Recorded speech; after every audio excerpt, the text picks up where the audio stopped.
Kerala police 2000 batch Kasaragod 25ാം വാർഷികം ആഘോഷിച്ചു. അനുബന്ധ പരിപാടികളോടുകൂടി കാഞ്ഞങ്ങാട് രാജ് റെസിഡൻസിയിൽ വെച്ച് നടത്തിയ ആഘോഷം ഡിവൈഎസ്പി ബാബു പെരിങ്ങേത്ത് ഉദ്ഘാടനം ചെയ്തു.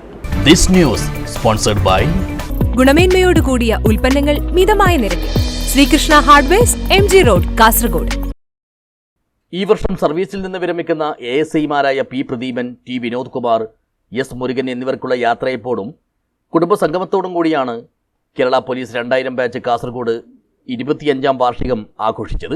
ആലാമിപ്പള്ളിയിലെ രാജ് റെസിഡൻസിയിൽ വെച്ച് നടത്തിയ ആഘോഷ പരിപാടി കാഞ്ഞങ്ങാട് ഡിവൈഎസ്പി ബാബു പെരിങ്ങേത്ത് ഉദ്ഘാടനം ചെയ്തു. വിരമിക്കുന്ന പോലീസ് ഉദ്യോഗസ്ഥർക്കുള്ള സ്നേഹോപഹാര സമർപ്പണവും ഡിവൈഎസ്പി നിർവഹിച്ചു. എത്രയും പെട്ടെന്ന് റിട്ടയർമെന്റ് പ്രായം ഉയർത്തണം എന്ന് ഞാൻ പുറത്ത് സംസാരിക്കാറുള്ള എല്ലാ ഡിപ്പാർട്ട്മെന്റ്, ട്രേഡ് യൂണിയൻ ആൾക്കാർ അല്ലെങ്കിൽ സർവീസ് സംഘടനകളുടെ ആൾക്കാർ എല്ലാവരും പറയുന്നത് റിട്ടയർമെന്റ് പ്രായം ഉയർത്തണം എന്നുള്ളത് തന്നെയാണ്. ചൈനയിൽ കഴിഞ്ഞ വർഷം റിട്ടയർമെന്റ് പ്രായം ഉയർത്തിയത് 63 വയസ്സാക്കി. അതിന് ചൈന പറയുന്ന കാരണം എന്താണെന്ന് വെച്ച് കഴിഞ്ഞാൽ നമ്മുടെ രാജ്യം പുരോഗതിയിലേക്ക് നീങ്ങുകയാണ്. അപ്പോൾ നമുക്ക് ഏറ്റവും അനുഭവ സമ്പന്നരായിട്ടുള്ള ആളുകളുടെ സേവനമാണ് നമുക്ക് ആവശ്യം എന്നുള്ളത് കൊണ്ടാണ് റിട്ടയർമെന്റ് പ്രായം 63ലേക്ക് ചൈന ഉയർത്തിയത്.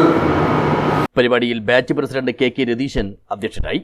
ട്രഷറർ K ജഗദീശൻ അനുശോചന പ്രമേയം അവതരിപ്പിച്ചു. ജനറൽ സെക്രട്ടറി M മഹേന്ദ്രൻ സ്വാഗതവും ജോയിന്റ് സെക്രട്ടറി അജയകുമാർ നന്ദിയും പറഞ്ഞു. തുടർന്ന് കുടുംബാംഗങ്ങളുടെ വിവിധങ്ങളായ കലാപരിപാടികളും അരങ്ങേറി. News bureau, Kanhangad.